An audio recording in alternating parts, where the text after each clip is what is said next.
El frío provoca una caída de su temperatura corporal, lo que las obliga a aterrizar en masa. La granizada volcánica y los trastornos climáticos causados por la erupción de Santorini podrían haber obligado a las grandes nubes de langostas, tan comunes en esta región del globo, a posarse inopinadamente en Egipto. Al cesar la tormenta sísmica, la temperatura ascendió, y con ella las langostas. Exactamente como dice el relato bíblico. Ya aterrorizados por la tormenta sísmica y sus consecuencias, los egipcios iban a experimentar la última fase de la erupción de Santorini, o lo que la Biblia llama la plaga número 9, la oscuridad.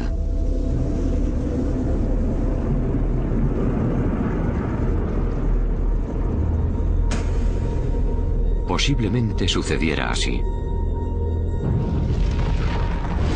Durante los meses previos a la erupción, la actividad sísmica de todo el Mediterráneo oriental provocó que la placa continental europea friccionase sobre la placa africana. El agua marina comenzó a bullir y borbotear a través del magma. A su vez, esto hizo que aumentase la presión y erupcionara a través de los puntos débiles de la superficie, desencadenando varias erupciones menores, lo cual condujo a una gran explosión. Al llegar la erupción final, produjo una nube de cenizas de casi 40 kilómetros de altura por 200 de diámetro. Cuando la nube alcanzó el delta del Nilo, envolvió a los egipcios en lo que la Biblia llama unas tinieblas tales que cualquiera las palpe. En cuestión de pocos minutos, se ven inmersos en un mundo oscuro. Las cenizas llueven a su alrededor, no ven nada, les cuesta trabajo respirar, el sol ha desaparecido, sobre ellos solo hay negrura y no tienen ni idea de qué va a ocurrir a continuación. El descubrimiento de piedra pómez procedente de Santorini en Avaris parece demostrar la llegada de la nube de cenizas a Egipto y explica el relato bíblico de la prolongada oscuridad.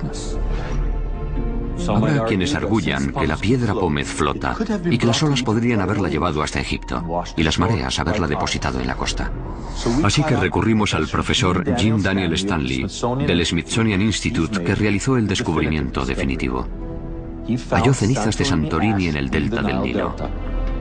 Solo podía haber llegado en la nube de ceniza que sumió a Egipto en las tinieblas bíblicas.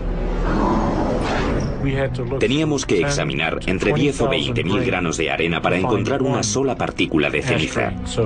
Así que descubrimos un total de 40 partículas de ceniza. No todas las cenizas tienen el mismo aspecto. La ceniza tiene su huella digital. Las partículas de ceniza que hallamos en el norte y en el nordeste del delta del Nilo son partículas que llegaron procedentes de Santorini. Caben pocas dudas de que el relato del Éxodo y las descripciones del evento procedentes de Egipto, el polvo volcánico llegado a Egipto y los estudios geológicos que nos permiten ver, tocar, palpar y datar el polvo volcánico del Nilo, nos hablan de un mismo y tremendo suceso volcánico.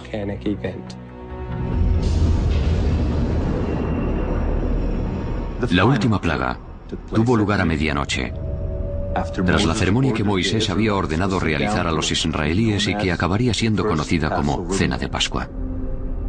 Mientras los israelitas celebraban el ritual de Pascua, los egipcios dormían. Y fue entonces cuando sucedió. Todos los primogénitos egipcios murieron. Todas las casas se vieron afectadas. Nadie ha sido capaz de ofrecer una explicación científica plausible para la muerte de los primogénitos. Hasta ahora. Según nuestra teoría, en este punto de la serie de acontecimientos que había comenzado 6 meses antes, la fuga de gas que había desencadenado la serie de plagas que se habían sucedido por fin entró en erupción. El dióxido de carbono debió de filtrarse a la superficie, y dado que es más pesado que el aire, mataría a los animales y a la gente que dormía antes de disiparse y volverse inocuo en la atmósfera. En caso de que les parezca una mera conjetura, tengan esto en cuenta. Así es como sucedió exactamente en 1986 en el lago Nyos de Camerún. La fatídica noche del 21 de agosto, los habitantes del lago Nyos se acostaron. No podían imaginarse que el dióxido de carbono, que había teñido el lago de rojo sangre, estaba alcanzando su punto crítico. Mientras los moradores de Nyos dormían, la capa superficial del lago contenía el dióxido de carbono como el tapón de una botella de gaseosa.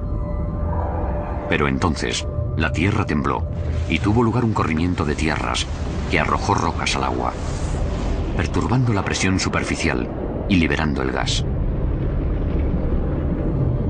El gas subió a la superficie y como un monstruo extraterrestre emergió del agua.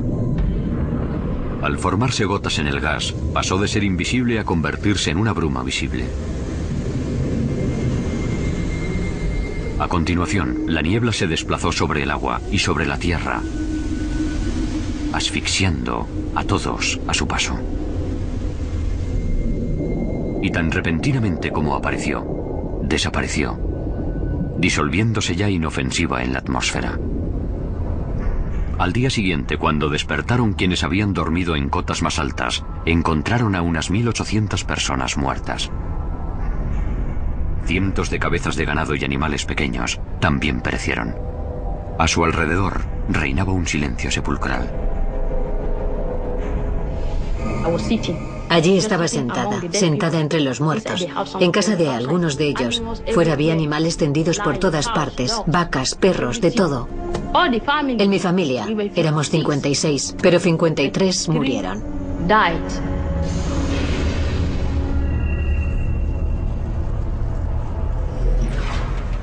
Tras la muerte de los primogénitos, el faraón acabó por transigir, permitiendo a Moisés que sacara a su pueblo de Egipto.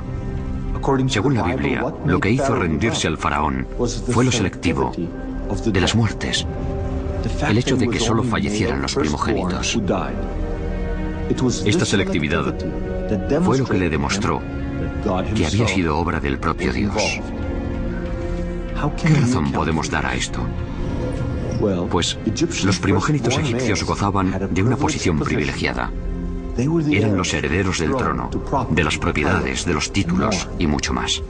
Dormían en camas egipcias, pegadas al suelo, mientras que sus hermanos y hermanas dormían en las azoteas, los cobertizos y las carretas.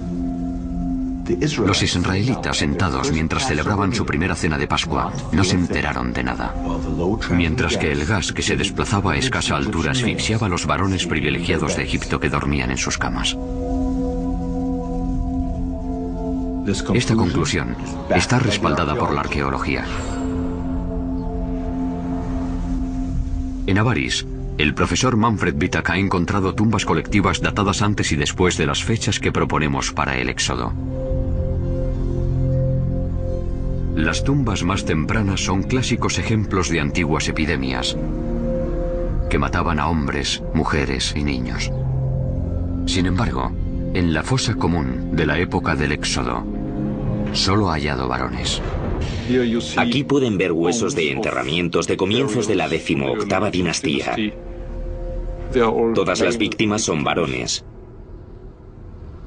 Por el tamaño de las sepulturas y el número de individuos que hay en ellas, creemos que la gente murió en una sucesión rápida y los fueron arrojando a la fosa, algunos boca abajo, otros de costado. Algunos enterramientos solo se encontraban a 20 centímetros de profundidad y apenas estaban cubiertos por un poco de tierra.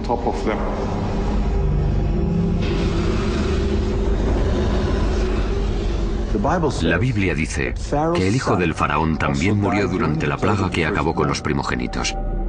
Dado que propugnamos que Ahmosis es el faraón del Éxodo, deberíamos poder probar que el hijo de Ahmosis murió joven.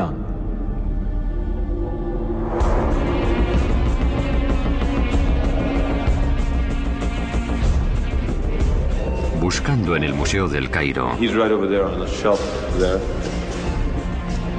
dimos con el hijo de Ahmosis. El príncipe había muerto prematuramente. Tan solo tenía 12 años. Por primera vez en la historia, podemos poner un rostro y un nombre a una víctima de las plagas bíblicas.